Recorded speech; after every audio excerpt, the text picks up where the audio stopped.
महाराजा Sayajirao university के fine arts विभाग की ओर से frames and fonts heritage art work प्रदर्शन का आयोजन हुआ।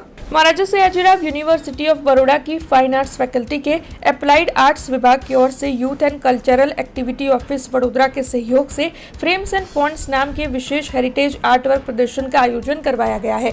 ये जो प्रदर्शन है वो 18, 19 और 20 तारीख तक फाइन आर्ट्स फैकल्टी के एग्जीबिशन हॉल पर चलने वाला है। तब इस प्रदर्शन का उद्घाटन गुजरात विभाग के हेड प्रोफेसर भरत पंड्या की ओर से करवाया गया है। वैसे आपको बता दें कि इस प्रदर्शन के आयोजित होने के पीछे का उद्देश्य अप्लाई आर्ट्स विभाग की ओर से 9 और 10 सितंबर के दौरान आयोजित 2 दिन के हेरिटेज वॉक पर से लिया गया है। इस हेरिटेज वॉक में अप्लाइड आर्ट्स विभाग के 60 छात्रों ने शिरकत की थी। तब उन्होंने वहां पर जो वडोदरा की पुरानी संस्कृति, स्थापत्य, हैंड पेंटेड टाइपोग्राफी और साथ ही ऐतिहासिक विरासत देखी है, उसे कैमरे और स्केचबुक के जरिए कैद किया है और उसी के तहत इस एग्जीबिशन का आयोजन हुआ है। तब आपको बता दें कि छात्रों की ओर से हेरिटेज वॉक के आधार पर 121 जितनी कलाकृतियां तैयार की गई है और उसी को अभिव्यक्ति दी है। तब आपको ये भी बता दें कि विभाग के अध्यापकों की ओर से भी इस दौरान छात्रों को मार्गदर्शन मुहैया करवाया गया है। इसी के साथ हेरिटेज वॉक के दौरान सहकार देने के लिए सीनियर रिसर्चर फेलो जय मकवाणा के प्रति छात्रों की ओर से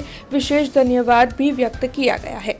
એપ્લાઇડ આર્ટ ડિપાર્ટમેન્ટ અને યુવક સાંસ્કૃતિક વિભાગ ગુજરાત સરકારના કોલોબરેશનથી વિદ્યાર્થીઓ અને શિક્ષકોનું ઐતિહાસિક વારસાને જાણી સમજી શકાય તે માટે ફોન્ટ્સ એન્ડ ફ્રેમ્સ નામનું આ એક્ઝિબિશન આજથી ફાઇન આર્ટ્સ ફેકલ્ટીના એક્ઝિબિશન હોલમાં 3 દિવસ માટે શરૂ કરેલ છે। તો સૌ વધારેમાં વધારે લોકો આવે, જોવે અને આ ઐતિહાસિક વારસાને સમજે એ માટે સૌને આમંત્રણ છે। સૌ આવો, જુઓ અને વિદ્યાર્થીઓને એપ્રિશિએટ કરો એ અમારા તરફથી ખાસ વિનંતી છે।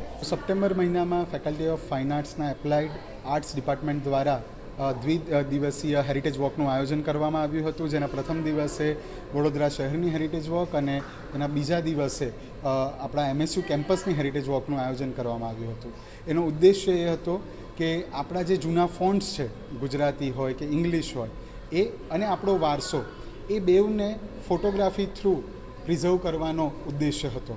અને આજે આપણે જોઈ રહ્યા છે કે એમાં 60 વિદ્યાર્થીઓએ ભાગ લીધો હતો અને તેમના 121 ફોટોગ્રાફ્સ, સ્કેચીસ અને લોગોઝનું અહીંયા એક્ઝિબિશન રાખવામાં આવેલું છે। તો આ અમારી આટલા મહિનાની મહેનત છે વિદ્યાર્થીઓની, અને તે તમે અહીંયા આ દ્રશ્ય જોઈ શકો છો।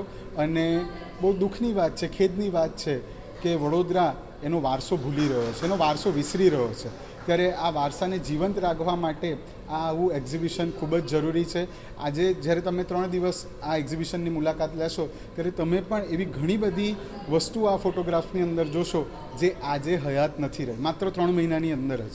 કારણ કે આપણે જોઈ રહ્યા છે કે વડોદરાના જર્જરિત થયેલા જૂના મકાનો તોડી પાડવામાં આવી રહ્યા છે સેફટીના નામ પર, અને જ્યારે આવું આપણે કરીએ છીએ ત્યારે ઇતિહાસની જે કડીઓ છે એ ખૂટવા લાગે છે અને વડોદરા એ ઇતિહાસથી, વારસાથી દૂર થતો જાય છે। તો આ એક્ઝિબિશન એક એ પણ અપીલ કરે છે કે આપણે આપણા વારસાને જીવંત અને અમર રાખવો જોઈએ। ફેકલ્ટી ઓફ ફાઇન આર્ટ્સના જે હોલ છે, એક્ઝિબિશન હોલ, એની અંદર રાખવામાં આવ્યો છે 18, 19 ને 20 3 દિવસ સવારે 10 થી સાંજના 7 વાગ્યા સુધી તમે આ एग्जीबिशन ने निहारी सको છો। हमसे जुड़े रहने के लिए हमारे YouTube चैनल को सब्सक्राइब करें और नई वीडियो की नोटिफिकेशन के लिए बेल आइकॉन को दबाएं।